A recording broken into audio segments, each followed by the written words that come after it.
Hello बच्चों, चलिए प्रश्न पढ़ते हैं। यदि किसी समांतर श्रेणी के पीवें और क्यूवें पदों का माध्य आरवें और एसवें पदों के माध्य के बराबर है तो सिद्ध कीजिए कि पी प्लस क्यू बराबर आर प्लस एस।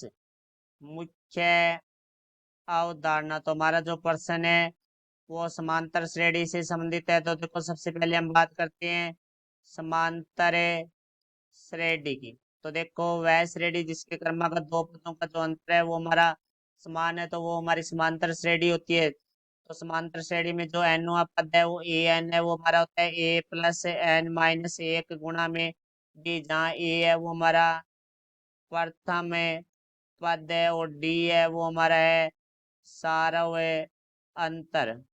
तो अब देखो, बात करते हैं हम समांतर माध्य के लिए। तो हमारा जो समांतर है माध्य है, तो दो संख्याओं का जो हमारा समांतर माध्य है वो होगा ए प्लस बी बटा में दो। तो अब हमारे प्रश्न के बारे में बात करें, पीवे और क्यूवे पद समांतर श्रेणी के पीवे।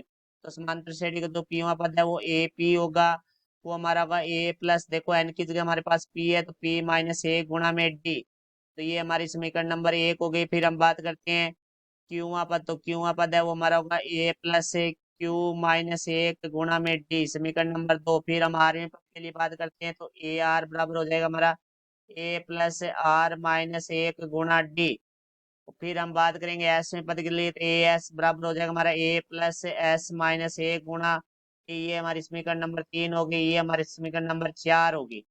तो अब देखो, पीवे व क्यूवे पद का माध्य बराबर आर में व एस में पद का माध्य। तो ये हमें प्रश्न के अंदर दिया गया है। तो माध्य हमारे दोनों के योगफल पद होता है। तो देखो, ये पीवा जो पद है वो हमारे पास है ए प्लस पी माइनस एक गुणा डी, प्लस जो क्यूआ पद है वो हमारे पास है ए प्लस क्यू माइनस एक गुणा में डी बटा में दो आ जाएगा, बराबर आरवा पद है वो है ए प्लस आर माइनस एक गुणा डी, प्लस एस में पद है वो ए प्लस एस माइनस एक गुणा डी बटा में दो। तो यहाँ दो से हमारा दो कट जाएगा, तो ए और ए हमारा दो ए हो जाएगा, प्लस डी का अंदर गुणा करेंगे तो पी डी माइनस डी,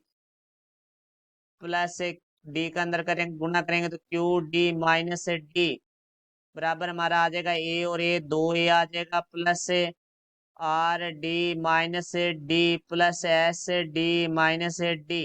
तो यहाँ देखो, दो ए से हमारा दो ए कट जाएगा, यहाँ माइनस का डी है तो ये माइनस का डी कट जाएगा, इस माइनस के डी से ये माइनस का डी हमारा कट जाएगा। तो यहाँ से देखो हमारे पास आ जाएगा P D plus Q D बराबर R D plus S D. तो यहाँ से हमारा डी उपनिष्ठ आ रहा है तो डी उपनिष्ठ लेंगे, तो P प्लस क्यू बराबर है डी उपनिष्ठ आ रहा है तो यहाँ से आ जाएगा R प्लस एस। तो यहाँ से देखो भाई, डी से हमारा डी कट जाएगा तो यहाँ से हमारे पास आ जाएगा P प्लस क्यू बराबर R प्लस एस। और ये हमें सिद्ध करना था, ये हमारा सिद्ध हो चुका है। ये हमारे प्रश्न का उत्तर हुआ। आशा करता हूँ समझाया होगा। धन्यवाद।